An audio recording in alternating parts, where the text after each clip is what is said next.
Judges chapter 1, the continuing quest of Canaan. After the death of Joshua, the people of Israel inquired of the Lord, "Who shall go up first fight against the Canaanites to fight against them?" The Lord said, "Judah shall go up. Behold, I have given the land into his hand." And Judah said to Simeon his brother, "Come up with me into the territory allotted to me, that we may fight against the Canaanites. I likewise will go with you into the territory allotted to you." So Simeon went with him. Then Judah went up, and the Lord gave the Canaanites and the Perizzites into their hand, and they defeated 10,000 of them at Bezek. They found Adoni-Bezek at Bezek, and fought against him, and defeated the Canaanites and the Perizzites. Adoni-Bezek fled, but they pursued him and caught him, and cut off his thumbs and his big toes. And Adoni-Bezek said, 70 kings with their thumbs and their big toes cut off used to pick up the scraps under my table. As I have done, so God has repaid me. And they brought him to Jerusalem, and he died there. And the men of Judah fought against Jerusalem and captured it, and struck it with the edge of the sword, and set the city on fire. And afterward the men of Judah went down to fight against the Canaanites who lived in the hill country, in the Negeb and in the lowland. And Judah went against the Canaanites who lived in Hebron. Now the name of Hebron was formerly Kiriath Arba, and they defeated Sheshai and Ahiman and Talmai. From there they went against the inhabitants of Debir. The name of Debir was formerly Kiriath Sepher. And Caleb said, "He who attacks Kiriath Sepher and captures it, I will give him Achsah my daughter for a wife." And Othniel the son of Kenaz, Caleb's younger brother, captured it, and he gave him Achsah his daughter for a wife. When she came to him, she urged him to ask her father for a field, and she dismounted from her donkey, and Caleb said to her, "What do you want?" She said to him, "Give me a blessing. Since you have set me in the land of the Negeb, give me also springs of water." And Caleb gave her the upper springs and the lower springs. And the descendants of the Kenite, Moses' father-in-law, went up with the people of Judah from a city of palms into the wilderness of Judah, which lies in the Negeb near Arad. And they went and settled with the people. And Judah went with Simeon his brother, and they defeated the Canaanites who inhabited Zephath, and devoted it to destruction. So the name of the city was called Hormah. Judah also captured Gaza with its territory, and Ashkelon with its territory, and Ekron with its territory. And the Lord was with Judah, and he took possession of the hill country, but he could not drive out the inhabitants of the plain, because they had chariots of iron. And Hebron was given to Caleb, as Moses had said, and he drove out from it the 3 sons of Anak. But the people of Benjamin did not drive out the Jebusites who lived in Jerusalem. So the Jebusites have lived with the people of Benjamin in Jerusalem to this day. The house of Joseph also went up against Bethel, and the Lord was with them. And the house of Joseph scouted out Bethel. Now the name of the city was formerly Luz. And the spies saw a man coming out of the city, and they said to him, "Please show us a way into the city, and we will deal kindly with you." And he showed them the way into the city, and they struck the city with the edge of a sword. But they let the man and all his family go. And the man went to the land of the Hittites and built a city and called its name Luz. That is its name to this day. Failure to complete the conquest.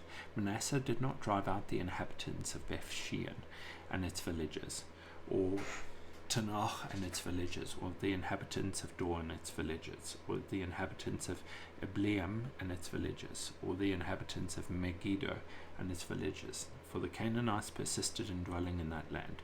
When Israel grew strong, they put the Canaanites to forced labor, but did not drive them out completely. Ephraim did not drive out the Canaanites who lived in Gezer, so the Canaanites lived in Gezer among them.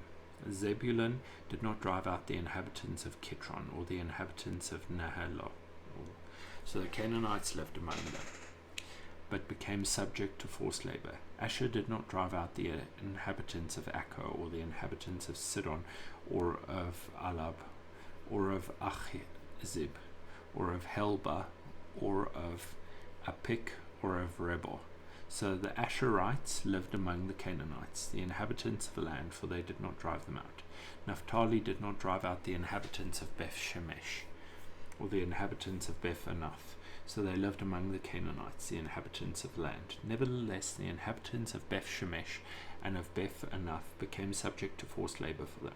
The Amorites passed the people of Dan back into the hill country, for they did not allow them to come down to the plain. The Amorites persisted in dwelling in Mount Heres, in Ajalon, and in Shobim. But the hand of the house of Joseph rested heavily on them, and they became subject to forced labor. And the border of the Amorites ran from the ascent of Akrabim, from Selah and upward.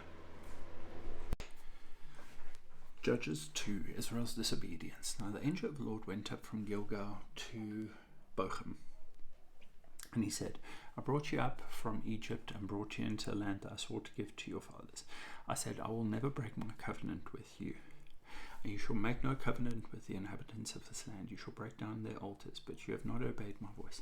Why is this you have done? Now I say, I will not drive them out before you, but they shall become thorns in your sides, and their God shall be a snare to you. As soon as the angel of the Lord spoke these words to all the people of Israel, the people lifted up their voices and wept, and they called the name of that place Bochim, and they sacrificed there to the Lord. The death of Joshua. When Joshua had dismissed the people of Israel went each to his inheritance to take possession of the land, and the people served the Lord all the days of Joshua and all the days of the elders who outlived Joshua, who had seen all the great work that the Lord had done for Israel. And Joshua the son of Nun, the servant of the Lord, died at the age of 110 years. And they buried him within the boundaries of his inheritance in Timnath Heres, in the hill country of Ephraim, north of the mountain of Gosh. All that generation also were gathered to their fathers. And there arose another generation after them who did not know the Lord or the work that he had done for Israel. Israel's unfaithfulness. And the people of Israel did what was evil in the sight of the Lord and served the Baals, and they abandoned the Lord, the God of their fathers, who had brought them out of the land of Egypt. They went after other gods from among the gods of the peoples who were around them, and bowed down to them, and they provoked the Lord to anger. They abandoned the Lord and served the Baals and the Ashtaroth. So the anger of the Lord was kindled against Israel. He gave them over to plunderers who plundered them and sold them into the hand of their surrounding enemies, so that they could no longer withstand their enemies. Whenever they marched out, the hand of the Lord was against them for harm, as the Lord had warned, and as the Lord had sworn to them, and they were in terrible distress. The Lord raises up judges.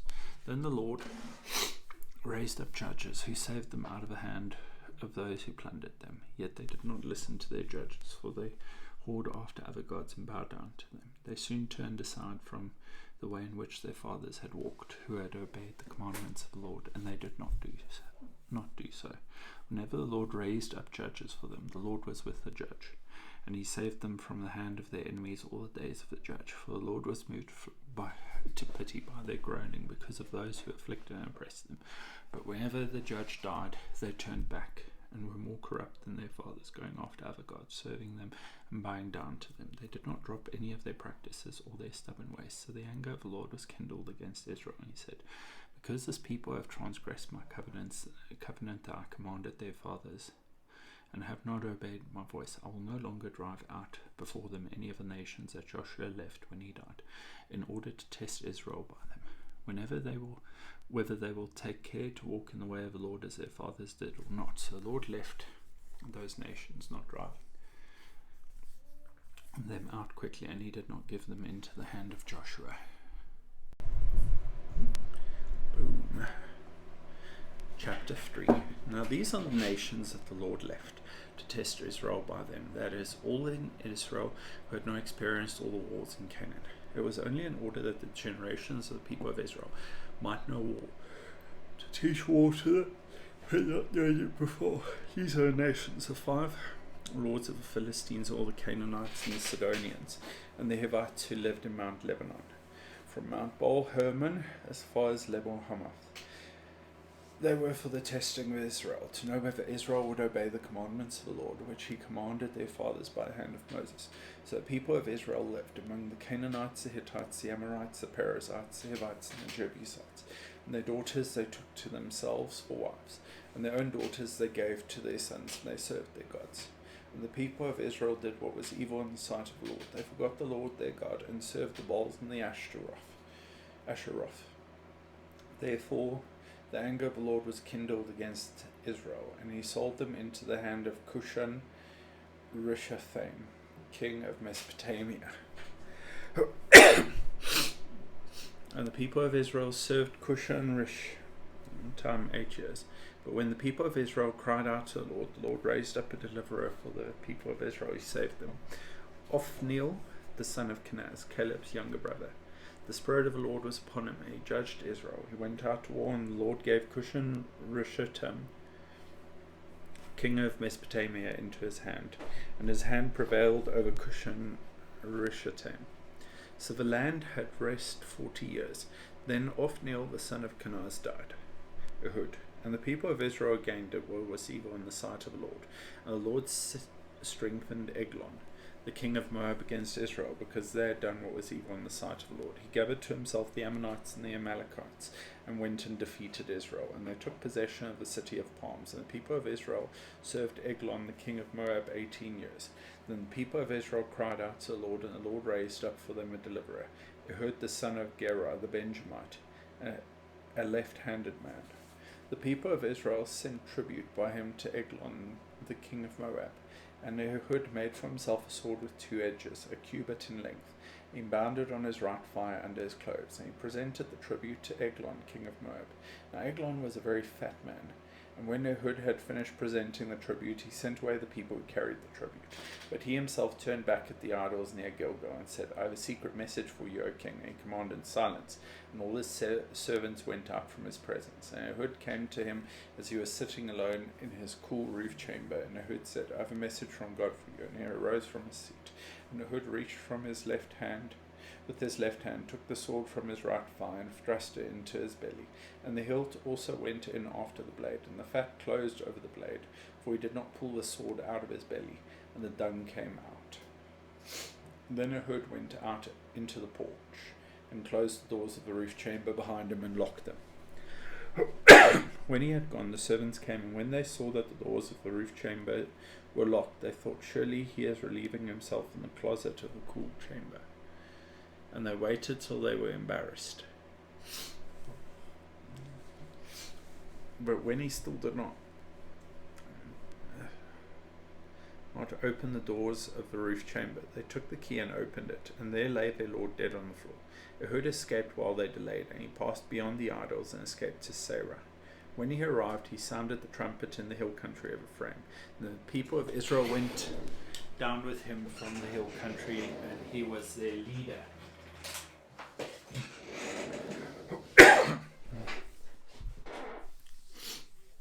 And he said to them, follow after me, for the Lord has given your enemies the Moabites into your hand.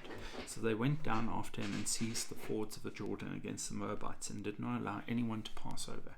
And they killed all, at that time, about 10,000 of the Moabites, all strong, able-bodied men. Not a man escaped. So Moab was subdued that day under the hand of Israel, and the land had rest for 80 years. Shamgar. After him was Shamgar, the son of Anath, who killed 600 of the Philistines with an ox goad, and he also saved Israel. Chapter 4. Deborah and Barak.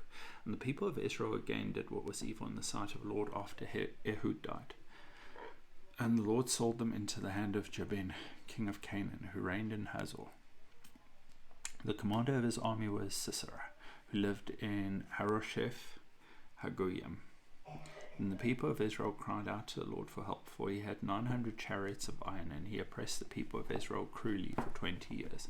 Now Deborah, a prophetess, the wife of Lapidoth, was judging Israel at that time. She used to sit under the palm of Deborah between Ramah and Bethel in the hill country of Ephraim, and the people of Israel came up to her for judgment. She sent and summoned Barak the son of Abinuam from Kadesh Naphtali, and said to him, has not the Lord, the God of Israel, commanded you, go, gather your men at Mount Tabor, taking 10,000 from the people of Naphtali and the people of Zebulun, and I will draw out Sisera, the general of Jabin's army, to meet you by the river Kishon with his chariots and his troops, and I will give him into your hand. Barak said to her, if you will go with me, I will go, but if you will not go with me, I will not go. And she said, I will surely go with you. Nevertheless, the road on which you are going will not lead to your glory, for the Lord will sell Sisera into the hand of a woman. Then Deborah rose and went with Barak to Kadesh, and Barak called out Zebulun and Naphtali to Kadesh, and 10,000 men went up at his heels, and Deborah went up with him. Now Heber the Kenite had separated from the Kenites, the descendants of Hobab, the father-in-law of Moses, and had pitched his tent as far away as the oak in Zanonim, which is near Kadesh. When Sisera was told that Barak the son of Abinoam had gone up to Mount Tabor, Sisera called out all his chariots, 900 chariots of iron, and all the men who were with him, from Harosheth Hagoyim to the river Kishon. And Deborah said to Barak, "Up, for this is a day in which the Lord has given Sisera into your hand. Does not the Lord go out before you?" So Barak went down from Mount Tabor with 10,000 men following him. And the Lord routed Sisera and all his chariots and all his army before Barak by the edge of the sword. And Sisera got down from his chariot and fled away on foot. And Barak pursued the chariots and the army of Harosheth Hagoyim. And all the army of Sisera fell by the edge of the sword. Not a man was left. But Sisera fled away on foot to the tent of Jael, the wife of Heber the Kenite, for there was peace between Jabin the king of Hazor and the house of Heber the Kenite. And Jael came out to meet Sisera and said to him, "Turn aside, my lord, turn aside to me. Do not be afraid." So he turned aside to her into the tent, and she covered him with a rug. And he said to her, "Please give me a little water to drink, for I am thirsty." So she opened a skin of milk and gave him a drink and covered him. And he said to her, "Stand at the opening of the tent. If any man comes and asks you, 'Is anyone here?' say no." But Jael, the wife of Heber, took a tent peg and took a hammer in her hand. Then she went softly to him and drove the peg into his temple until it went down into the ground while he was laying fast asleep from weariness. So he died, and behold, as Barak was pursuing Sisera, Jael went out to meet him and said to him, "Come, and I will show you the man whom you are seeking." So he went into a tent, and there lay Sisera dead, with a tent peg in his temple. So on that day God subdued Jabin the king of Canaan before the people of Israel, and the hand of the people of Israel pressed harder and harder against Jabin the king of Canaan, until they destroyed Jabin king of Canaan. Chapter 5. The Song of Deborah and Barak. Then sang Deborah and Barak, son of Abinoam, on that day, that the leaders took the lead in Israel, that the people offered themselves willingly. Bless the Lord. Hear, O kings, give ear, O princes, to the Lord I will sing. I will make melody to the Lord, the God of Israel. Lord, when you went out from Seir, when you marched from the region of Edom, the earth trembled and the heavens dropped. Yes, the clouds dropped water, the mountains quaked before the Lord, even Sinai before the Lord, the God of Israel. In the days of Shamgar, son of Anath, in the days of Jael, the highways were abandoned, the travellers kept to the byways, the villages ceased in Israel. They ceased to be until I arose. I, Deborah, arose as mother in Israel, when new gods were chosen. Then war was in the gates. Was shield or spear to be seen among 40,000 in Israel? My heart goes out to the commanders of Israel, who offered themselves willingly among the people. Bless the Lord. Tell of it, you who ride on white donkeys, you who sit on rich carpets, and you who walk by the way, to the sound of musicians at watering places. There they repeat the righteous triumphs of the Lord, the righteous triumphs of his villagers in Israel. Then down to the gates marched the people of the Lord. Awake, awake, Deborah, awake, awake, break out in a song. Arise, Barak, lead away your captives, O son of Abinoam. Then down marched the remnant of the noble. The people of the Lord marched down for me against the mighty. From Ephraim their route they marched down into the valley, following you, Benjamin, with your kinsmen. From Macha marched down the commanders, and from Zebulun those who bear the lieutenant's staff. The princes of Issachar came with Deborah, and Issachar, faithful to Barak, into the valley they rushed at his heels. Among the clans of Reuben there were great searchings of heart. Why did you sit still among the sheepfolds to hear the whistling for the flocks?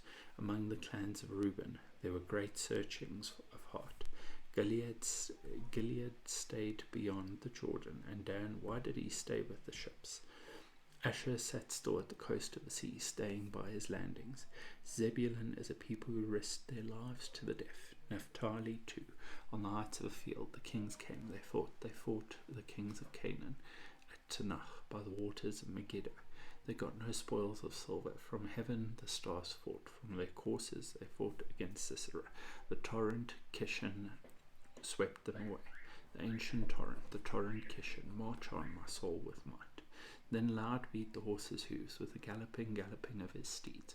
Curse Meroz, says the angel of the Lord. Curse its inhabitants thoroughly, because they did not come to the help of the Lord, to the help of the Lord against the mighty. Most blessed of women be Jael, the wife of Heber the Kenite, of tent-dwelling woman most blessed.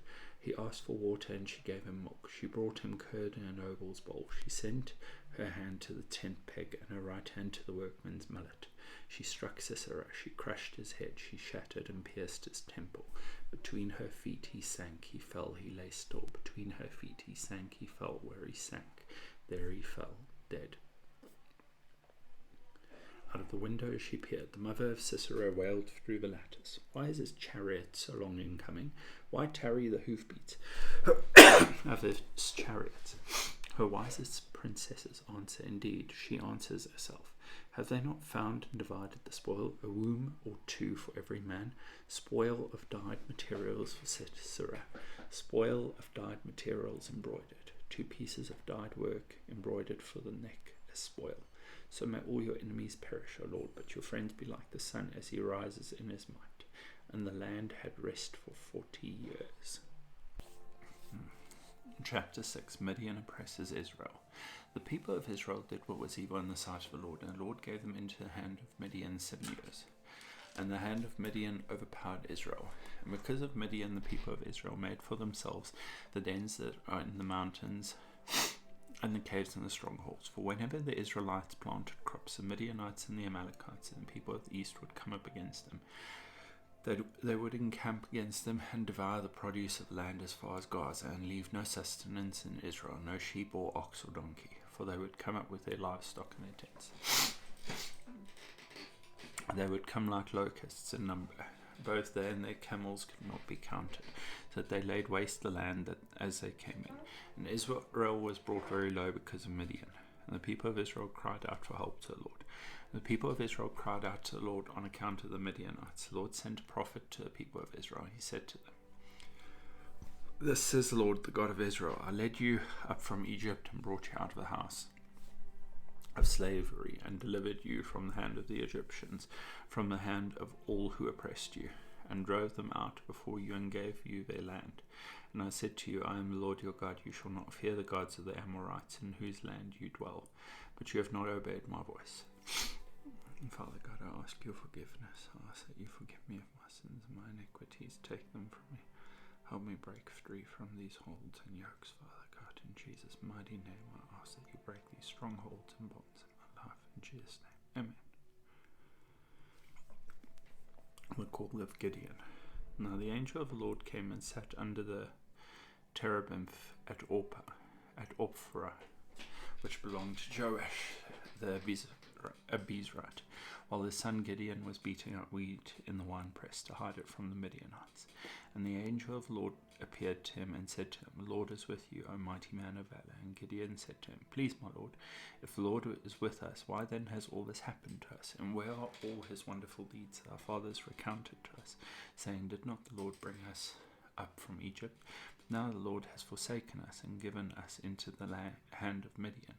And the Lord turned to him and said, Go in this might of yours and save Israel from the hand of Midian. Do not I send you? And he said to him, Please, Lord, how can I save Israel? Behold, my clan is the weakest in Manasseh, and I am the least in my father's house. And the Lord said to him, But I will be with you, and you shall strike the Midianites as one man. And he said to him, If now I have found favor in your eyes, then show me a sign that it is you who speak with me. Please do not depart from here until I come to you and bring out my present and set it before you. And he said, I will stay till you return. So Gideon went into his house.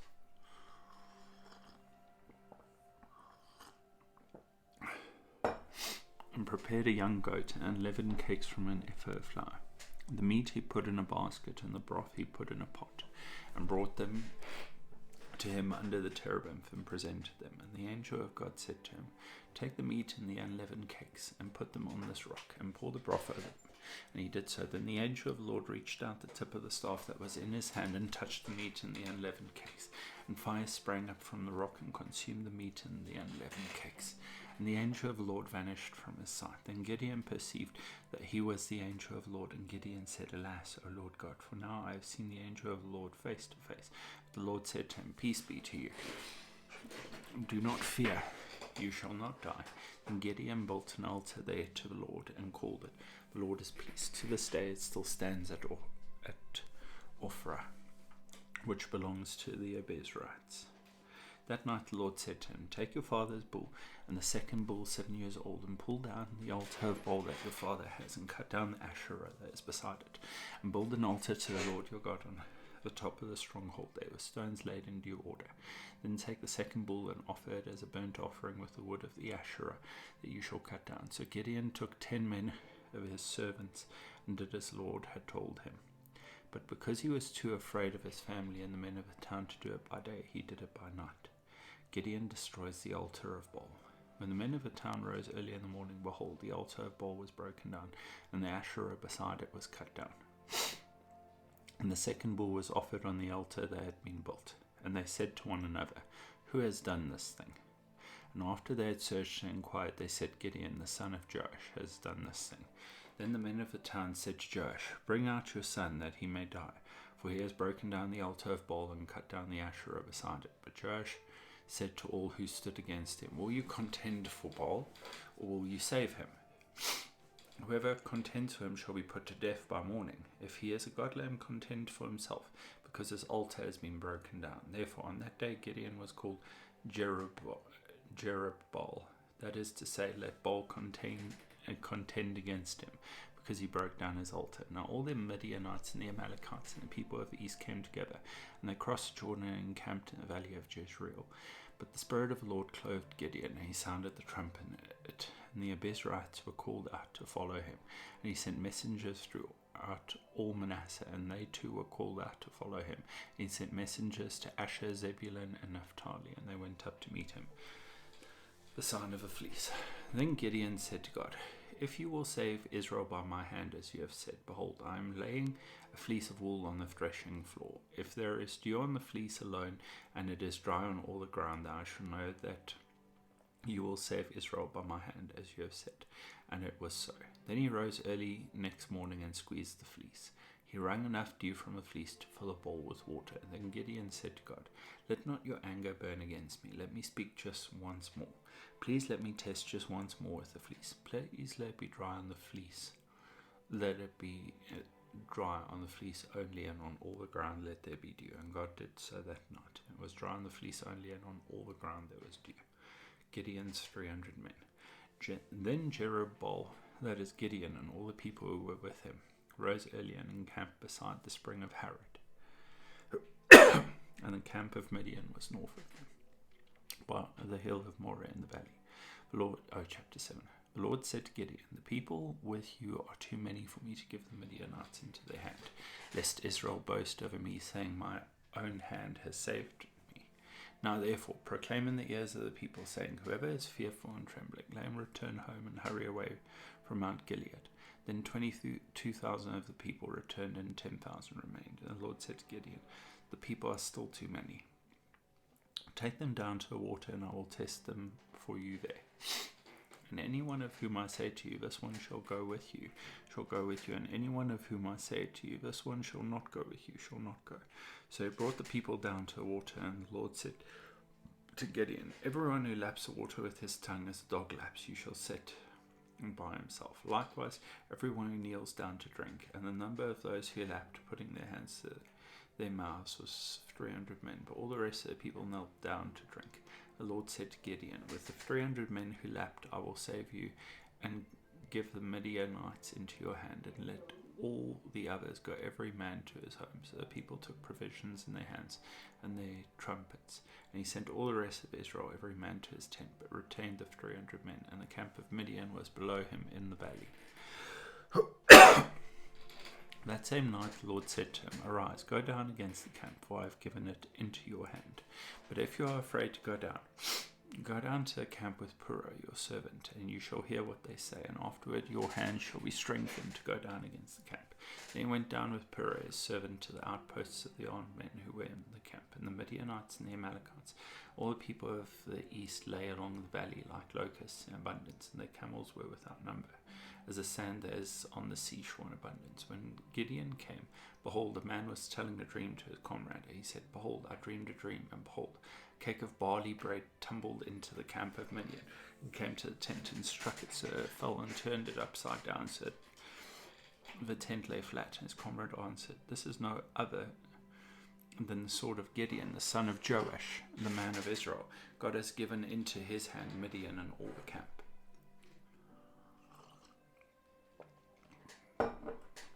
As soon as Gideon heard the telling of the dreamer's interpretation, he worshipped. He returned to the camp of Israel and said, Arise, for the Lord has given the host of Midian into your hand. He divided the 300 men into 3 companies and put trumpets into the hands of all of them, and empty jars with torches inside the jars. And he said to him, Look at me and do likewise. When I come to the outskirts of the camp, do as I do. When I blow the trumpet, I and all who are with me, then blow the trumpets also on every side of all the camp, and shout for the Lord and for Gideon. Gideon defeats Midian. So Gideon and the 100 men who were with him came to the outskirts of the camp at the beginning of the middle watch, when they had just set the watch. And they blew the trumpets and smashed the jars that were in their hands. And the 3 companies blew the trumpets and broke the jars. They held in their left hands the torches, and their right hands the trumpets to blow. And they cried out, A sword for the Lord and for Gideon. Every man stood in his place around the camp, and all the army ran. They cried out and fled. When they blew the 300 trumpets, the Lord set every man's sword against his comrade, and against all the army. And the army fled as far as Bethshittah toward Zerah, as far as the border of Abel-Meholah by Tabbath. The men of Israel were called out from Naphtali and from Asher and from all Manasseh, and they pursued after Midian.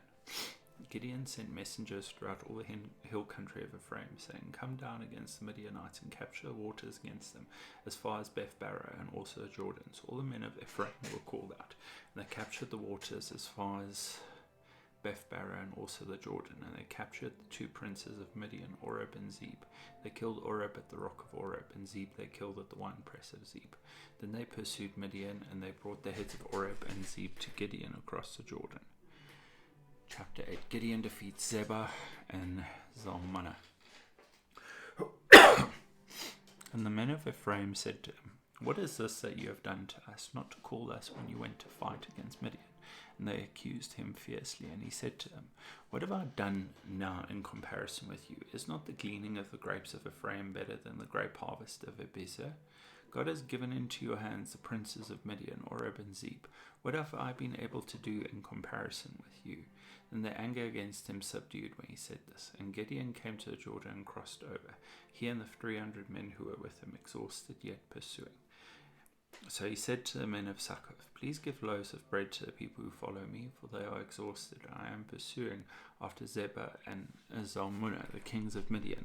And the officials of Succoth said, Are the hands of Zebah and Zalmunna already in your hand, that we should give bread to your army? So Gideon said, Well then, when the Lord has given Zebah and Zalmunna into my hand, I will flail your flesh with the thorns of the wilderness and with briars. And from there he went up to Peniel and spoke to him in the same way. And the men of Peniel answered him as the men of Succoth had answered.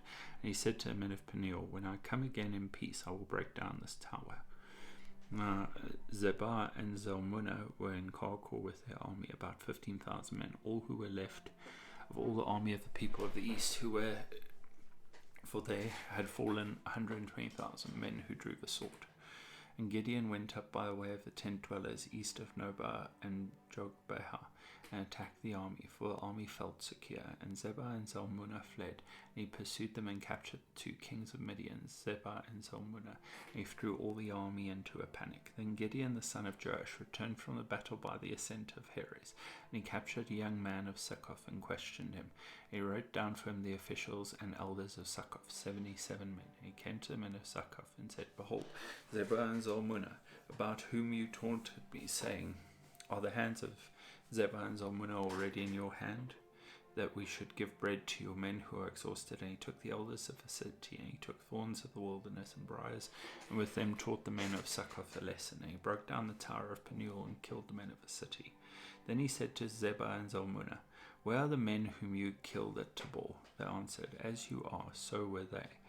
Every one of them resembled the son of a king." And he said, "They were my brothers, the sons of my mother. As the Lord lives, if you had saved them alive, I would not kill you." So he said to Jephthah his firstborn, "Rise and kill them." But the young man did not draw his sword, for he was afraid, because he was still a young man. Then Zebah and Zalmunna said, "Rise yourself and fall upon us. For as the man is, so is his strength." And Gideon arose and killed Zebah and Zalmunna, and he took the crescent ornaments that were on the necks of their camels. Gideon's ephod. Then the men of Israel said to Gideon, "Rule over us, you and your son and your grandson also, for you have saved us from the hand of Midian." Gideon said to him, "I will not rule over you, and my son will not rule over you. The Lord will rule over you." And Gideon said to him, "Let me make a request of you. Every one of you give me the earrings from his spoil," for they had golden earrings, because they were Ishmaelites. And they answered, "We will willingly give them." And they spread a cloak, and every man threw in it the earrings of his spoil. And the weight of the golden earrings they requested, it was 1,700 shekels of gold, besides the crescent ornaments and the pendants and the purple garments worn by the kings of Midian, and besides the collars that were around the necks of their camels. And Gideon made an ephod of it, and put it in his city in Ophrah. And all Israel whored after it there, and it became a snare to Gideon and to his family. So Midian was subdued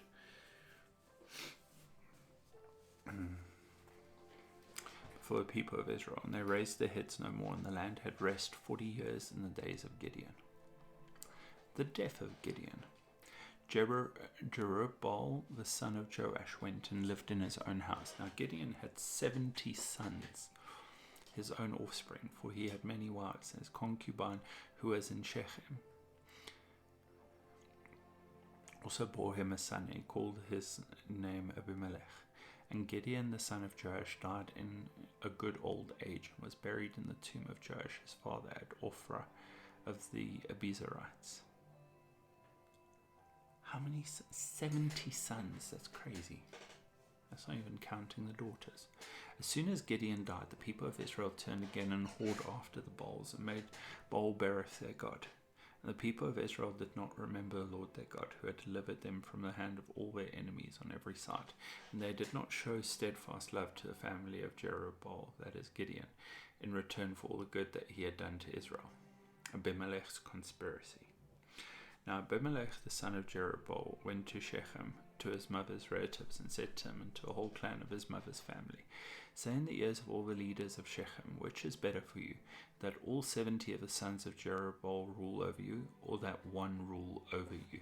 Remember also that I am your bone and your flesh." And his mother's relatives spoke all these words on his behalf in the ears of all the leaders of Shechem, and their hearts inclined to follow Abimelech, for they said, "He is our brother."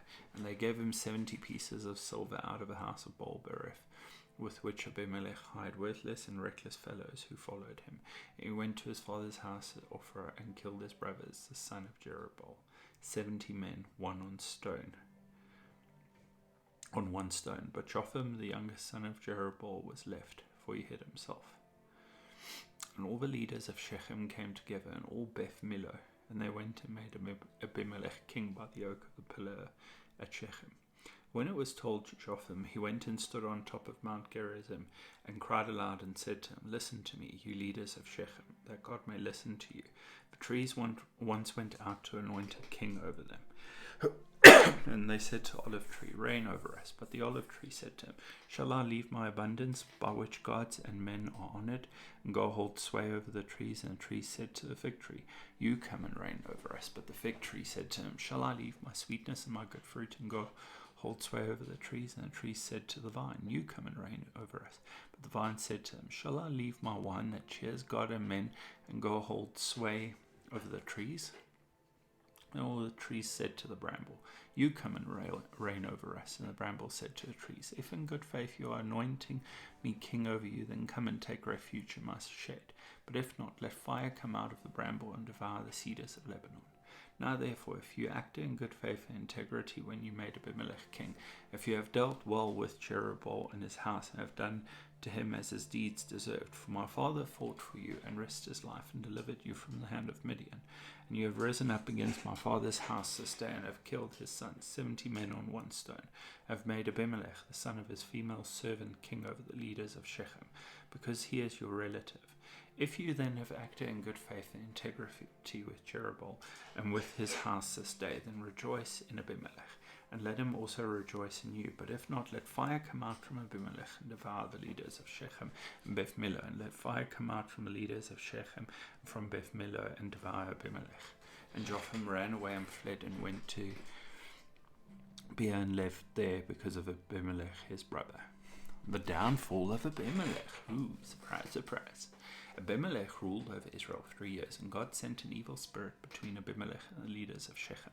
And the leaders of Shechem dealt treacherously with Abimelech, that the violence done to the 70 sons of Jerubbaal might come, and their blood be laid on Abimelech their brother, who killed them, and on the men of Shechem, who strengthened his hands to kill his brothers. And the leaders of Shechem put men in ambush against him on the mountain tops, and they robbed all who passed by them along that way. And it was told to Abimelech. And Gaal the son of Ebed moved into Shechem with his relatives, and the leaders of Shechem put confidence in him. And they went out into the field and gathered the grapes from their vineyards, and trod them, and held a festival. And they went into the house of their God, and ate and drank, and reviled Abimelech. And Gaal the son of Ebed said, Who is Abimelech, and who are we of Shechem, that we should serve him? Is he not the son of Jerubbaal, and is not Zebul his officer? Serve the men of Hamor, the father of Shechem. But why should we serve him? Would that this people were under my hand, then I would remove Abimelech.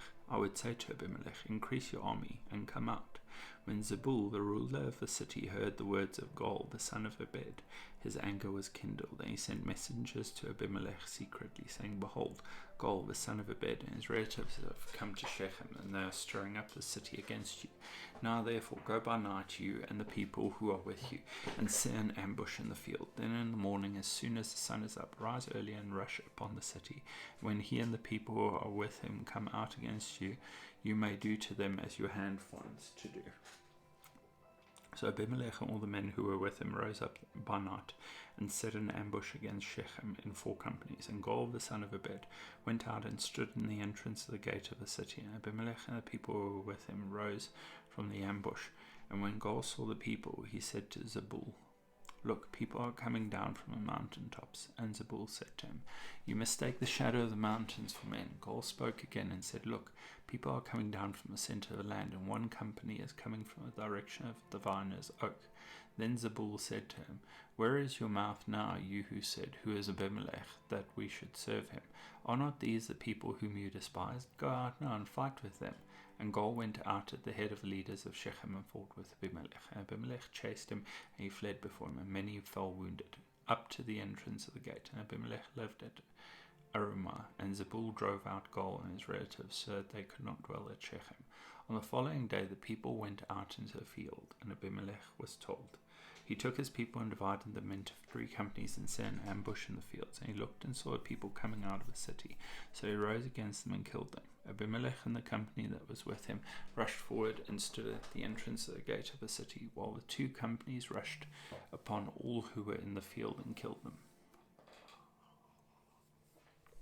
And Abimelech fought against the city all that day. He captured the city and killed the people who were in it. He razed the city and sowed it with salt. When all the leaders of the tower of Shechem heard of it, they entered the stronghold of the house of El-Berith. Abimelech was told that all the leaders of the tower of Shechem were gathered there, and Abimelech went up to Mount Zalmon, he and all the people who were with him. And Abimelech took an axe in his hand and cut down a bundle of brushwood, and took it up and laid it on his shoulder. He said to the men who were with him, What you have seen me do, hurry and do as I have done. So every one of the people cut down his bundle, and following Abimelech put it against the stronghold. And they set the stronghold on fire over them. So all the people of the tower of Shechem also died, about 1,000 men and women. Then Abimelech went to Tebez and camped against Tebez and captured it. But there was a strong tower within the city, and all the men and women and all the leaders of the city fled to her and shut themselves in it. And they went up to the roof of the tower. And Abimelech came to the tower and fought against it, and drew near to the door of the tower to burn it with fire. And a certain woman threw an upper millstone on Abimelech's head and crushed his skull. Then he called quickly to a young man, his armor-bearer, and said to him, "Draw your sword and kill me, lest they say of me, a woman killed me." And his young man thrust him through, and he died. And when the men of Israel saw that Abimelech was dead, everyone departed to his home. Thus God returned the evil of Abimelech, which he committed against his father in killing his 70 brothers. And God also made all the evil of the men of Shechem return on their heads, and upon them came the curse of Jotham, the son of Zerubbabel. Chapter 10. Tola and Jer. After Abimelech there arose to save Israel Tola the son of Puah, son of Dodo, a man of Issachar, and he lived at Shamir in the hill country of Ephraim, and he judged Israel 23 years. Then he died and was buried at Shamir. After him arose Jer the Gileadite, who judged Israel 22 years, and he had 30 sons who rode on 30 donkeys, and they had 30 cities, called Havoth Jer to this day, which are in the land of Gilead. And Jer died and was buried in Kamon. Wow, interesting. Further disobedience and oppression. The people of Israel again did what was evil in the sight of the Lord, and served the Baals and the Ashtaroth, the gods of Syria, the gods of Sidon, the gods of Moab, the gods of the Ammonites, and the gods of the Philistines. And they forsook the Lord and did not serve him.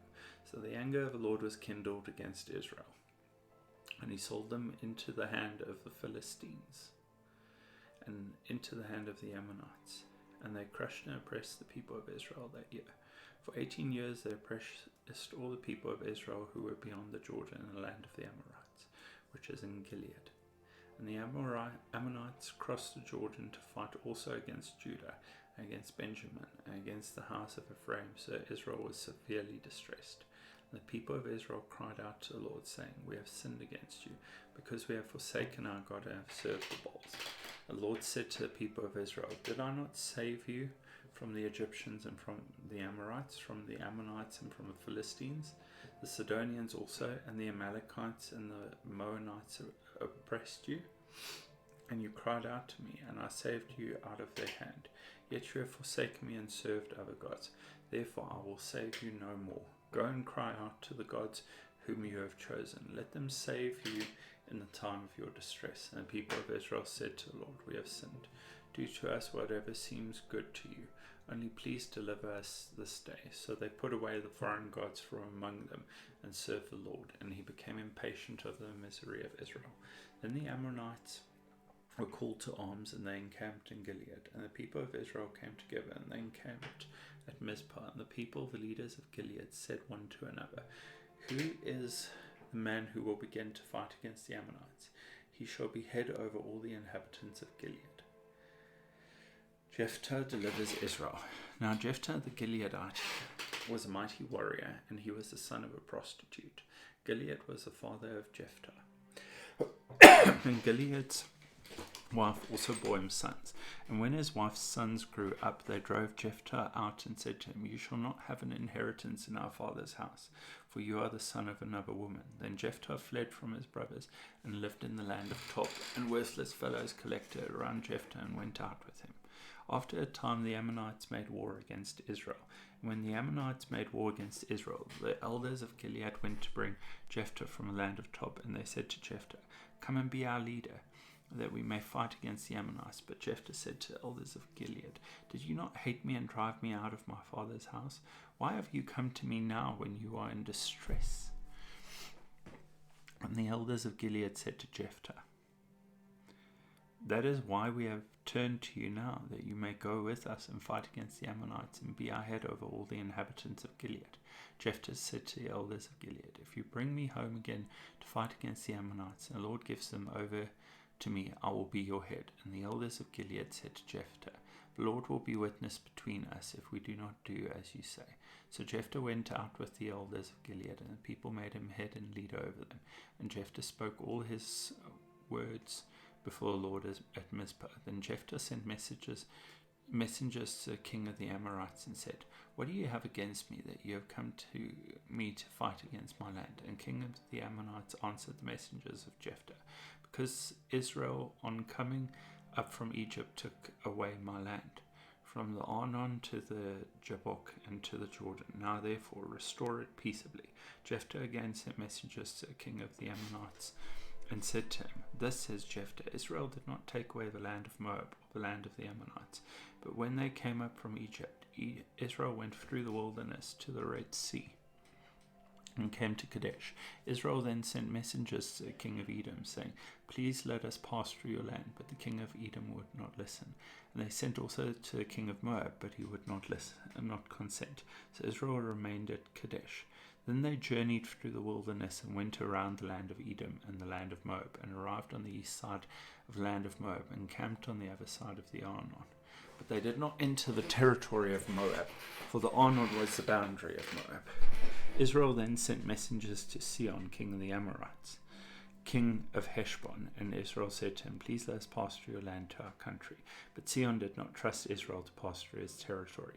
So Sihon gathered all his people together and encamped at Jahaz and fought with Israel. And the Lord, the God of Israel, gave Sihon and all his people into the hand of Israel, and they defeated them. So Israel took possession of all the land of the Amorites who inhabited that country, and they took possession of all the territory of the Amorites, from the Arnon to the Jabbok, and from the wilderness to the Jordan. So then the Lord, the God of Israel, dispossessed the Amorites from before his people Israel. And are you to take possession of them? Will you not possess what Chemosh your God gives you to possess? And all that the Lord our God has dispossessed before us, we will possess. Now are you any better than Balak the son of Zippor, king of Moab? Did he ever contend against Israel, or did he ever go to war with them?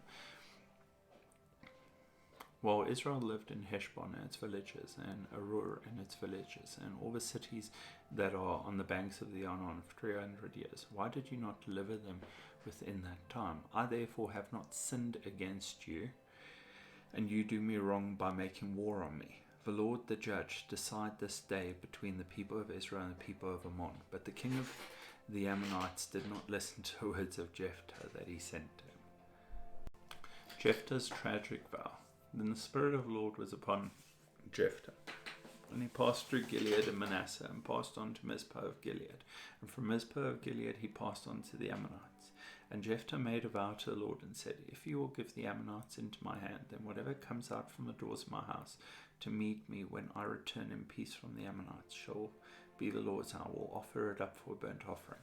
So Jephthah crossed over to the Ammonites to fight against them, and the Lord gave them into his hand. And he struck them from Arur to the neighbor of Minnith, 20 cities, and as far as Abel Keramim with a great blow. So the Ammonites were subdued before the people of Israel. Then Jephthah came to his home at Mizpah, and behold, his daughter came out to meet him with tambourines and with dances, and she was his only child. Besides her, he had neither son nor daughter. And as soon as he saw her, he tore his clothes and said, "Alas, my daughter, you have brought me very low, and you have become the cause of great trouble for me, for I have opened my mouth to the Lord, and I cannot take back my vow." And she said to him, "My father, you have opened your mouth to the Lord. Do to me according to what has gone out of your mouth, now that the Lord has avenged you on your enemies, on the Ammonites." So she said to her father, "Let this thing be done for me. Leave me alone for 2 months, that I may go up and down on the mountains and weep for my virginity, I and my companions." So she said, "Go then." Then he sent her away for 2 months, and she departed, she and her companions, and wept for her virginity on the mountains. At the end of 2 months she returned to her father, who did with her according to his vow that he had made. She had never known a man, and it became a custom in Israel that the daughters of Israel went year by year to lament the daughter of Jephthah the Gileadite 4 days in the year. Jephthah's conflict with Ephraim. The men of Ephraim were called to arms, and they crossed to Zaphon and said to Jephthah, Why did you cross over to fight against the Ammonites, and did not call us to go with you? We will burn your house over you with fire. And Jephthah said to him, I and my people had a great dispute with the Ammonites, and when I called you, you did not save me from their hand. And when I saw that you would not save me, I took my life in my hand and crossed over against the Ammonites, and the Lord gave them into my hand. Why then have you come up to me this day to fight against me? Then Jephthah gathered all the men of Gilead and fought with Ephraim, and the men of Gilead struck Ephraim, because they said, You are fugitives of Ephraim, you Gileadites, in the midst of Ephraim and Manasseh. And the Gileadites captured the fords of the Jordan against the Ephraimites. When any of the fugitives of Ephraim said, Let me go over, the men of Gilead said to him, Are you an Ephraimite? When he said no, they said to him, Then say Shibboleth. And he said Shibboleth, for he could not pronounce it right. Then they seized him and slaughtered him at the fords of the Jordan. At that time 42,000 of the Ephraimites fell. Jephthah judged Israel 6 years. Then Jephthah the Gileadite died and was buried in his city in Gilead. Ibzan, Elon, and Abdon. After him, Ibzan of Bethlehem judged Israel. He had 30 sons and 30 daughters he gave in marriage outside his clan, and 30 daughters he brought in from outside for his sons. And he judged Israel 7 years. Then Ibzan died and was buried at Bethlehem. After him, Elon the Zebulunite judged Israel, and he judged Israel 10 years. Then Elon the Zebulunite died and was buried at Ajalon in the land of Zebulun. After him, Abdon, the son of Hillel the Piratonite, judged Israel. He had 40 sons and 30 grandsons who rode on 70 donkeys, and he judged Israel 8 years. Then Abdon, the son of Hillel the Pirathonite, died and was buried at Pirathon in the land of Ephraim in the hill country of the Amalekites. The birth of Samson. Here we go. The people of Israel again did what was evil in the sight of the Lord, so the Lord gave them into the hand of the Philistines for 40 years. There was a certain man of Zorah, of the tribe of the Danites, whose name was Manoah, and his wife was barren and had no children. And the angel of the Lord appeared to a woman and said to her, Behold, you are barren and have not borne children, but you shall conceive and bear a son. Therefore be careful and drink no wine or strong drink, and eat nothing unclean, for behold, you shall conceive and bear a son. No razor shall come upon his head, for the child shall be a Nazarite to God from the womb.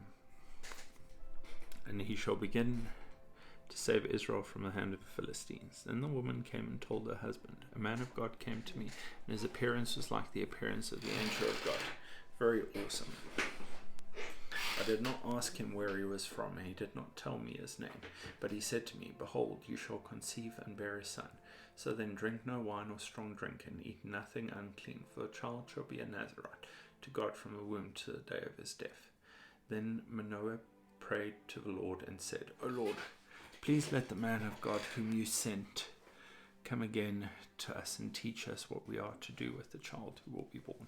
And God listened to the voice of Manoah, and the angel of the Lord of God came again to the woman as she sat in the field. But Manoah, her husband, was not with her. So a woman ran quickly and told her husband, Behold, the man who came to me the other day has appeared to me. Manoah arose and went after his wife and came to the man and said to him, Are you the man who spoke to this woman? And he said, I am. And Manoah said, Now when your words come true, what is to be the child's manner of life, and what is his mission?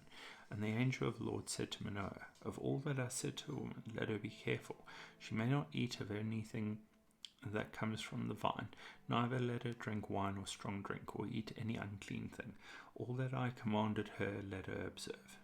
Manoah said to the angel of the Lord, Please let us detain you and prepare a young goat for you. The angel of the Lord said to Manoah, If you detain me, I will not eat of your food.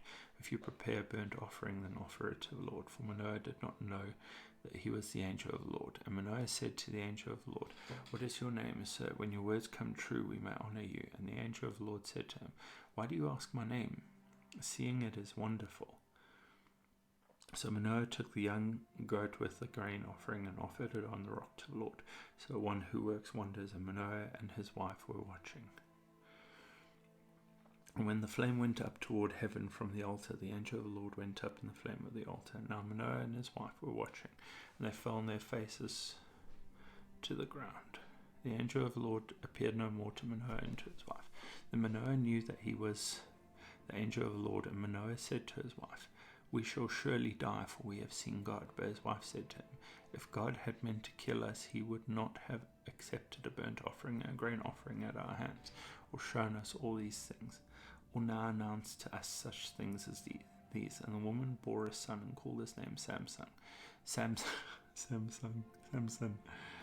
And the young man grew, and the Lord blessed him, and the Spirit of the Lord began to stir him in Mahaneh-dan, between Zorah and Eshtaol. Chapter 14. Samson's marriage. Samson went down to Timnah, and at Timnah he saw one of the daughters of the Philistines. Then he came up and told his father and mother, "I saw one of the daughters of the Philistines at Timnah. Now get her for me as my wife." But his father and mother said to him, "Is there not a woman among the daughters of your relatives or among all your people? You must go to take a wife from the uncircumcised Philistines." But Samson said to his father, "Get her for me, for she is right in my eyes." His father and mother did not know that it was from the Lord, for he was seeking an opportunity against the Philistines. At that time the Philistines ruled over Israel. Then Samson went down with his father and mother to Timnah, and they came to the vineyards of Timnah, and behold, a young lion came toward him roaring. The Spirit of the Lord rushed upon him, and although he had nothing in his hand, he tore the lion in pieces, as one tears a young goat. But he did not tell his father or his mother what he had done. Then he went down and talked with the woman. "Night, Dad." And she was right in Samson's eyes. After some days he returned to her, and he turned aside to see a carcass of a lion, and behold, there was a swarm of bees in the body of the lion and honey. He scraped it out into his hands and went on eating as he went. And he came to his father and mother and gave some to them, and they ate. But he did not tell them that he had scraped the honey from the carcass of the lion. His father went down to the woman, and Samson prepared a feast there, for so the young men used to do. As soon as the people saw him, they brought 30 companions to be with him. And Samson said to him, "Let me now put a riddle to you. If you can tell me what it is within the 7 days of the feast, and find it out, then I will give you 30 linen garments and 30 changes of clothes. But if you cannot tell me what it is, then you shall give me 30 linen garments and 30 changes of clothes." And they said to him, "Put your riddle, that we may hear it." And he said to him, "Out of the eater came something to eat, out of a strong came something sweet." And for 3 days they could not solve the riddle. On the 4th day they said to Samson's wife, "Entice your husband to tell us what the riddle is, lest we burn you and your father's house with fire. Have you invited us here to impoverish us?" And Samson's wife wept over him and said, "You only hate me, you do not love me. You have put a riddle to my people, and you have not told me what it is." And he said to her, "Behold, I have not told my father nor my mother, and shall I tell you?" She wept before him the 7 days that their feast lasted, and on the 7th day he told her, because she pressed him hard. Then she told the riddle to her people, and the men of the city said to him on the 7th day before the sun went down, "What is sweeter than honey? What is stronger than a lion?" And he said to him, "If you had not plowed with my heifer, you would not have found out my riddle." And the Spirit of the Lord rushed upon him, and he went down to Ashkelon and struck down 30 men of the town, and took their spoil, and gave the garments to those who had told the riddle. In hot anger he went back to his father's house, and Samson's wife was given to his companion, who had been his best man. Samson defeats the Philistines. After some days, at the time of wheat harvest, Samson went to visit his wife with a young goat. And he said, "I will go into my wife in the chamber." But her father would not allow him to go in. And her father said, "I really thought that you utterly hated her, so I gave her to your companion. Is not a younger sister more beautiful than she? Please take her instead." And Samson said to him, "This time I shall be innocent in regard to the Philistines when I do them harm." So Samson went and caught 300 foxes and took torches, and he turned them tail to tail and put a torch between each pair of tails. When he had set fire to the torches, he let the foxes go into the standing grain of the Philistines, and set fire to the stacked grain and the standing grain, as well as the olive orchards. Then the Philistines said, "Who has done this?" And they said, "Samson, the son-in-law of the Timnite, because he has taken his wife and given her to his companion."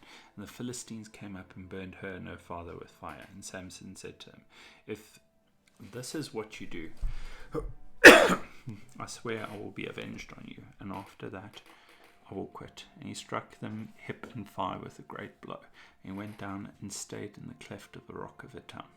And the Philistines came up and encamped in Judah and made a raid on Lehi. And the men of Judah said, "Why have you come up against us?" They said, "We have come up to bind Samson, to do to him as he did to us." And 3,000 men of Judah went down to the cleft of the rock of Etam and said to Samson, "Do you not know that the Philistines are rulers over us? What then is this that you have done to us?" And he said to them, "As they did to me, so have I done to them." And they said to him, "We have come down to bind you, that we may give you into the hands of the Philistines." And Samson said to him, "Swear to me that you will not attack me yourselves." And they said to him, "No, we will only bind you and give you into their hands. We will surely not kill you." So they bound him with 2 new ropes and brought him up from the rock. When he came to Lehi, the Philistines came shouting to meet him, and the Spirit of the Lord rushed upon him, and the ropes that were on his arms became as flax that has caught fire, and his bonds melted off his hands. And he found a fresh jawbone of a donkey, and put out his hand and took it, and with it he struck 1,000 men. And Samson said, "With the jawbone of a donkey heaps upon heaps, with the jawbone of a donkey have I struck down 1,000 men." As soon as he had finished speaking, he threw away the jawbone out of his hand, and that place was called Ramath Lehi. And he was very thirsty, and called upon the Lord, and said, "You have granted this great salvation by the hand of your servant. And shall I now die of thirst and fall into the hands of the uncircumcised?" And God split open the hollow place that is at Lehi, and water came out from it. And when he drank, his spirit returned, and he revived. Therefore the name of it was called En-Hakkore. It is at Lehi to this day. And he judged Israel in the days of the Philistines 20 years. Samson and Delilah. Samson went to Gaza, and there he saw a prostitute, and he went into her. The Gazites were told, "Samson has come here," and they surrounded the place and set an ambush for him all night at the gate of the city. They kept quiet all night, saying, "Let us wait till the light of the morning, then we will kill him." But Samson lay till midnight. At midnight he arose and took hold of the doors of the gate of the city and the 2 posts, and pulled them up, bar and all, and put them on his shoulders, and carried them to the top of a hill that is in front of Hebron. After this he loved a woman in the valley of Sorek, whose name was Delilah. And the lords of the Philistines came up to her and said to her, "Seduce him, and see where his great strength lies, and by what means we may overpower him, that we may bind him to humble him. And we will each give you 1,100 pieces of silver." So Delilah said to Samson, "Please tell me where your great strength lies, and how you might be bound, that one could subdue you." Samson said to her, "If they bind me with 7 fresh bowstrings that have not been dried, then I shall become weak and be like any other man."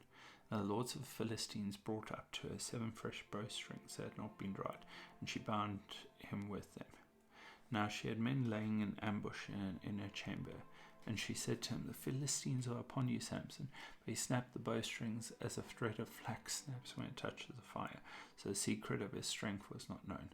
Then Delilah said to Samson, "Behold, you have mocked me and told me lies. Please tell me how you might be bound." And he said to her, "If they bind me with new ropes that have not been used, then I shall become weak and be like any other man."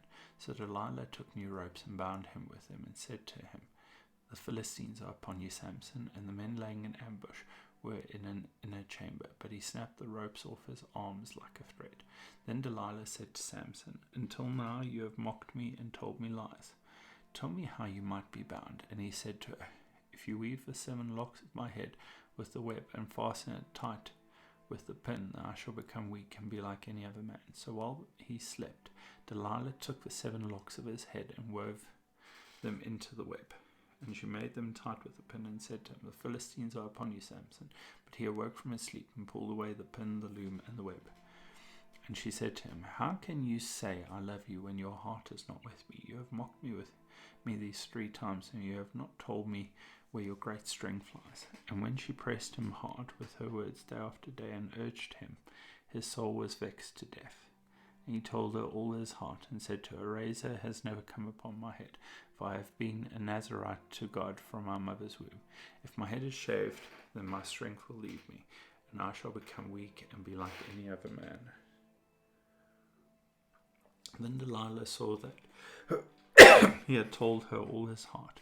She sent and called the lords of the Philistines, saying, "Come up again, for he has told me all his heart." And the lords of the Philistines came up to her and brought the money in their hands. She made him sleep on her knees, and she called a man and had him shave off the 7 locks of his head. Then she began to torment him, and his strength left him. And she said, "The Philistines are upon you, Samson." And he awoke from his sleep and said, "I will go out as at other times and shake myself free." But he did not know that the Lord had left him. And the Philistines seized him and gouged out his eyes and brought him down to Gaza and bound him with bronze shackles. And he ground at the mill in the prison, but the hair on his head began to grow again after it had been shaved. The death of Samson. Now the lords of the Philistines gathered to offer a great sacrifice to Dagon their god and to rejoice. And they said, "Our God has given Samson, our enemy, into our hand." When the people saw him, they praised their God, for they said, "Our God has given our enemy into our hand, the ravager of our country, who has killed many of us." And when their hearts were merry, they said, "Call Samson, that he may entertain us." So they called Samson out of the prison, and he entertained them. They made him stand between the pillars, and Samson said to the young men who held him by the hand, "Let me feel the pillars on which the house rests, that I may lean against them." Now the house was full of men and women. All the lords of the Philistines were there, and on the roof there were about 3,000 men and women who looked on while Samson entertained. Then Samson called to the Lord and said, "O Lord God, please remember me and please strengthen me only this once, O God, that I may be avenged on the Philistines for my 2 eyes." And Samson grasped the 2 middle pillars on which the house rested, and he leaned his weight against them, his right hand on the one and his left hand on the other. And Samson said, "Let me die with the Philistines." Then he bowed with all his strength, and the house fell upon the lords and upon all the people who were in it. So the dead whom he killed at his death were more than those whom he had killed during his life. Then his brothers and all his family came down and took him and brought him up and buried him between Zorah and Eshtaol in the tomb of Manoah his father. He had judged Israel 20 years.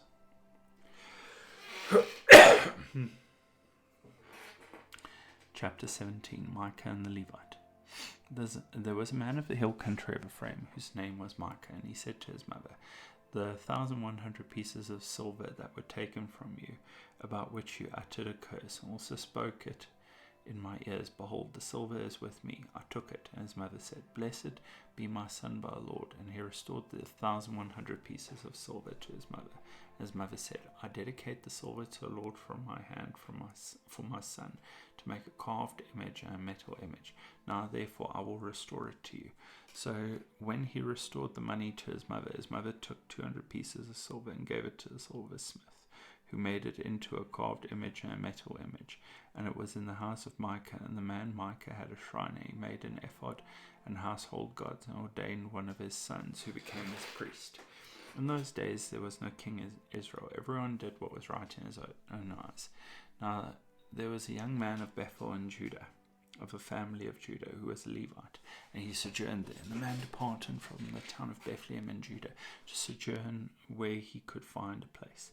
And as he sojourned, he came to the hill country of Ephraim, to the house of Micah. And Micah said to him, "Where do you come from?" And he said to him, "I am a Levite of Bethlehem in Judah, and I am going to sojourn where I may find a place." And Micah said to him, "Stay with me and be to me a father and a priest, and I will give you 10 pieces of silver a year and a suit of clothes and your living." And the Levite went in, and the Levite was content to dwell with the man, and the young man became to him like one of his sons. And Micah ordained the Levite, and the young man became his priest, and was in the house of Micah. Then Micah said, "Now I know that the Lord will prosper me, because I have a Levite as priest."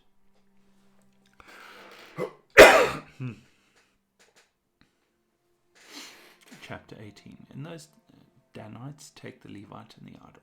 In those days there was no king in Israel, and in those days the tribe of the people of Dan was seeking for itself an inheritance to dwell in, for until then no inheritance among the tribes of Israel had fallen to them.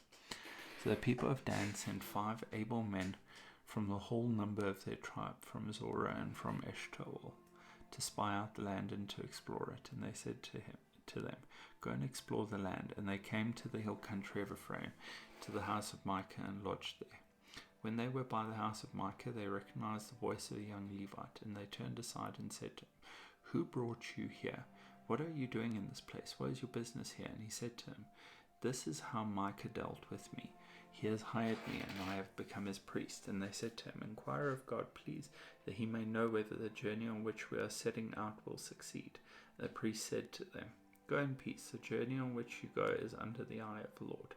And the 5 men departed and came to Laish, and saw the people who were there, how they lived in security, after the manner of the Sidonians, quiet and unsuspecting, lacking nothing that is in the earth, and possessing wealth, and how they were far from the Sidonians and had no dealings with anyone. And when they came to their brothers at Zorah and Eshtaol, their brothers said to him, "What do you report?" They said, "Arise, and let us go up against them. For we have seen the land, and behold, it is very good. And will you do nothing? Do not be slow to go, to enter in and possess the land. As soon as you go, you will come to an unsuspecting people. The land is spacious, for God has given it into your hands, a place where there is no lack of anything that is in the earth." So 600 men of the tribe of Dan, armed with weapons of war, set out from Zorah and Eshtaol, and went up and encamped at Kiriath Jearim in Judah. On this account that place is called Manane Dan to this day. Behold, it is west of Kiriath Jearim. And they passed on from there to the hill country of Ephraim, and came to the house of Micah. Then the 5 men who had gone to scout out the country of Laish said to their brothers, "Do you know that in these houses there are an ephod, household gods, a carved image, and a metal image? Now therefore consider what you will do." And they turned aside there, and came to the house of the young Levite at the home of Micah, and asked him about his welfare. Now the 600 men of the Danites, armed with their weapons of war, stood by the entrance of the gate. And the 5 men who had gone to scout out the land went up and entered and took the carved image, the ephod, the household gods, and the metal image, while the priest stood by the entrance of the gate with the 600 men armed with weapons of war. And when these went into Micah's house and took the carved image, the ephod, the household gods, and their metal image, the priest said to them, "What are you doing?" And they said to him, "Keep quiet, put your hand on your mouth, and come with us, and be to us a father and a priest. Is it better for you to be priest to the house of one man, or to be priest to a tribe and clan in Israel?" The priest's heart was glad. He took the ephod and the household gods and the carved image, and went along with the people. So they turned and departed, putting the little ones and the livestock and the goods in front of them. When they had gone a distance from the home of Micah, the men who were in the house near Micah's house were called out, and they overtook the people of Dan. And they shouted to the people of Dan, who turned around and said to Micah, "What is the matter with you that you come with such a company?" And he said, "You take my gods that I made and the priest, and go away. And what have I left? How then do you ask me, what is the matter with you?" And the people of Dan said to him, "Do not let your voice be heard among us, lest angry fellows fall upon you, and you lose your life with the lives of your household." And the people of Dan went their way. And when Micah saw that they were too strong for him, he turned and went back to his home. But the people of Dan took what Micah had made, and the priest who belonged to him, and they came to Laish, to a people quiet and unsuspecting, and struck them with the edge of the sword, and burned the city with fire. And there was no deliverer, because it was far from Sidon, and they had no dealings with anyone. It was in the valley that belongs to Beth Rehob. Then they rebuilt the city and lived in it, and they named the city Dan, after the name of Dan, their ancestor, who was born to Israel. But the name of the city was Laish at the first. And the people of Dan set up the carved image for themselves. And Jonathan the son of Gershom, son of Moses, and his sons were priests to the tribe of the Danites until the day of the captivity of the land. So they set up Micah's carved image that he made, as long as the house of God was at Shiloh.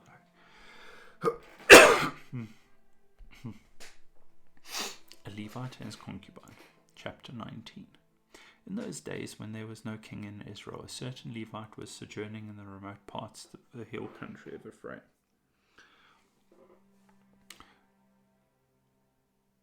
who took to himself a concubine from Bethlehem in Judah, and his concubine was unfaithful to him, and she went away from him to her father's house at Bethlehem in Judah, and was there some 4 months. Then her husband arose and went after her, to speak kindly to her and bring her back. He had with him his servants and a couple of donkeys, and she brought him into her father's house. When the girl's father saw him, he came with joy to meet him, and his father-in-law, the girl's father, made him stay. He remained with him 3 days. So they ate and drank and spent the night there. And on the 4th day they arose early in the morning. He prepared to go, but the girl's father said to his son-in-law, "Strengthen your heart with a morsel of bread, and after that you may go." So the 2 of them sat and ate and drank together. The girl's father said to the man, "Be pleased to spend the night, and let your heart be merry." And when the man rose up to go, his father-in-law pressed him till he spent the night there again. On the 5th day he arose early in the morning to depart. And the girl's father said, "Strengthen your heart and wait until the day declines." So they ate both of them.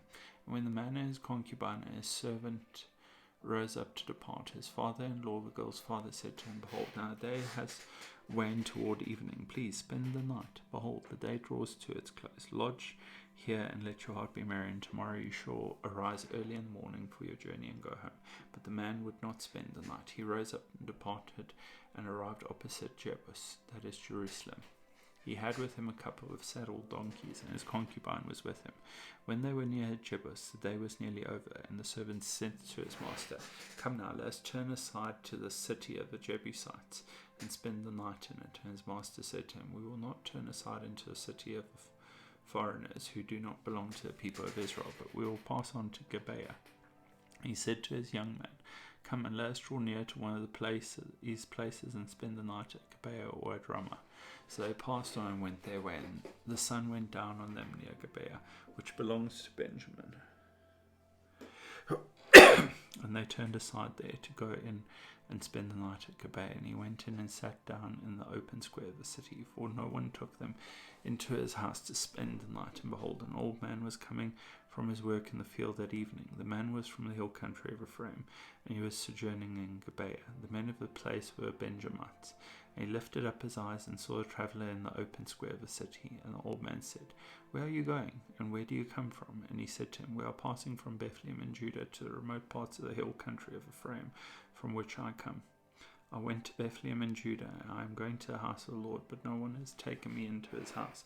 We have straw and feed for our donkeys, with bread and wine for me and your female servant, and the young man with your servants. There is no lack of anything." And the old man said, "Peace be to you, I will care for all your wants. Only do not spend the night in this square." So he brought him into his house and gave the donkeys feed, and they washed their feet and ate and drank. Gibeah's crime. As they were making their hearts merry, behold, the men of the city, worthless fellows, surrounded the house, beating on the door, and they said to the old man, the master of the house, "Bring out the man who came into your house, that we may know him." And the man, the master of the house, went out to them and said to them, "No, my brothers, do not act so wickedly, since this man has come into my house. Do not do this vile thing. Behold, here are my virgin daughter and his concubine. Let me bring them out now. Violate them and do with them what seems good to you. But against this man do not do this outrageous thing." But the men would not listen to him. So a man seized his concubine and made her go out with him, and they knew her and abused her all night until the morning. As the dawn began to break, they let her go. And as morning appeared, the woman came and fell down at the door of the man's house where her master was until it was light. And her master rose up in the morning, and when he opened the doors of the house and went out to go on his way, behold, there was his concubine lying at the door of the house with her hands on the threshold. He said to her, "Get up, let us be going." But there was no answer. Then he put on the donkey, and the man rose up and went away to his home. And when he entered his house, he took a knife, and taking hold of his concubine, he divided her limb by limb into 12 pieces, and sent her throughout all the territory of Israel. And all who saw it said, "Such a thing has never happened or been seen from the day the people of Israel came up out of the land of Egypt until this day. Consider it, take counsel, and speak." Israel's war with the tribe of Benjamin. Then all the people of Israel came out from Dan to Beersheba, including the land of Gilead, and the congregation assembled as one man to the Lord at Mizpah, and the chiefs of all the people of all the tribes of Israel presented themselves in the assembly of the people of God, 400,000 men on foot that drew the sword. Now the people of Benjamin heard that the people of Israel had gone up to Mizpah, and the people of Israel said, "Tell us, how did this evil happen?" And the Levite, the husband of the woman who was murdered, answered and said, "I came to Gibeah that belongs to Benjamin, I and my concubine, to spend the night. And the leaders of Gibeah rose against me and surrounded the house against me by night. They meant to kill me, and they violated my concubine, and she is dead. So I took hold of my concubine and cut her in pieces and sent her throughout all the country of the inheritance of Israel, for they have committed abomination and outrages in Israel. Behold, you people of Israel, all of you, give your advice and counsel here." And all the people arose as one man, saying, "None of us will go to his tent, and none of us will return to his house. But now this is what we will do to Gibeah. We'll go up against it by lot, and we will take 10 men of 100 throughout all the tribe of Israel, 100 of 1,000, and 1,000 of 10,000, to bring provisions for the people, that when they come they may repay Gibeah of Benjamin for all the outrage that they have committed in Israel." So all the men of Israel gathered against the city, united as one man. And the tribes of Israel sent men through all the tribe of Benjamin, saying, "What evil is this that has taken place among you? Now therefore give up the men, the worthless fellows in Gibeah, that we may put them to death and purge evil from Israel." But the Benjamites would not listen to the voice of their brothers, the people of Israel. The people of Benjamin came together out of the cities of Gibeah to go out to battle against the people of Israel. And the people of Benjamin mustered out of their cities on that day 26,000 men who drew the sword, beside the inhabitants of Gibeah, who mustered 700 chosen men. Among all these inhabitants of Gibeah, among all these were 700 chosen men who were left-handed. Everyone could sling a stone at a hair and not miss. And the men of Israel, apart from Benjamin, mustered 400,000 men who drew the sword. All these were men of war. The people of Israel arose and went up to Bethel and inquired of God, "Who shall go up first for us to fight against the people of Benjamin?" And the Lord said, "Judah shall go up first." And the people of Israel rose in the morning and encamped against Gibeah. And the men of Israel went out to fight against Benjamin. And the men of Israel drew up the battle line against them at Gibeah. The people of Benjamin came out of Gibeah and destroyed on that day 22,000 men of the Israelites. But the men of Israel, took courage and again formed the battle line in the same place where they had formed her on the first day. And the people of Israel went up and wept before the Lord until evening. And they inquired of the Lord, "Shall we again draw near to fight against our brothers, the people of Benjamin?" And the Lord said, "Go up against them." So the people of Israel came near against the people of Benjamin the second day. And Benjamin went against them out of Gibeah the second day, and destroyed 18,000 men of the people of Israel. All of these were men who drew the sword.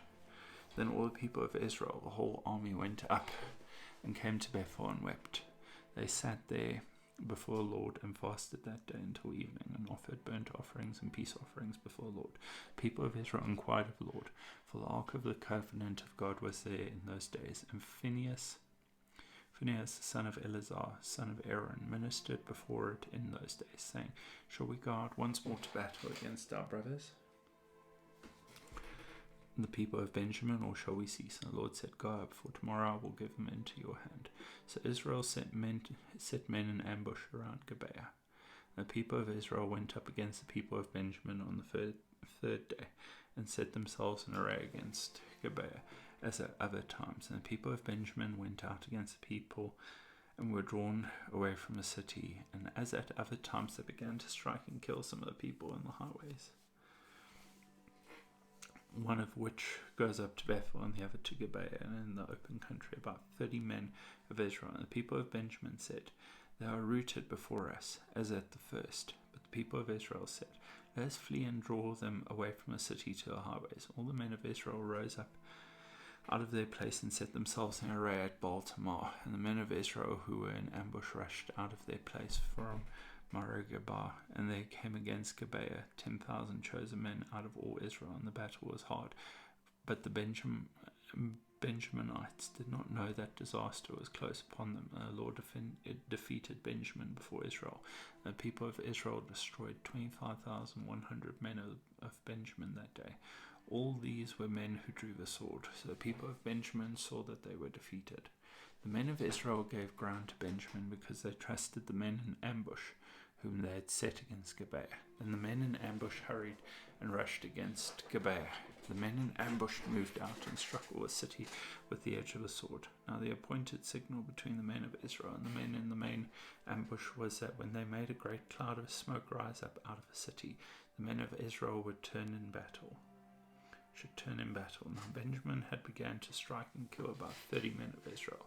They said, "Surely they are defeated before us, as in the first battle." But when the signal began to rise out of the city in a column of smoke, the Benjamites looked behind them, and behold, the whole of the city went up in smoke to heaven. Then the men of Israel turned, and the men of Benjamin were dismayed, for they saw that disaster was close upon them. Therefore they turned their backs before the men of Israel in the direction of the wilderness, but the battle overtook them. And those who came out of the cities were destroying them in their midst, surrounding the Benjaminites. They pursued them and trod them down from Noha as far as opposite Gibeah on the east. 18,000 men of Benjamin fell. All of the men fell, and they turned and fled toward the wilderness to the rock of Rimmon. 5,000 men of them were cut down in the highways, and they were pursued hard to Gedom. And 2,000 men of them were struck down.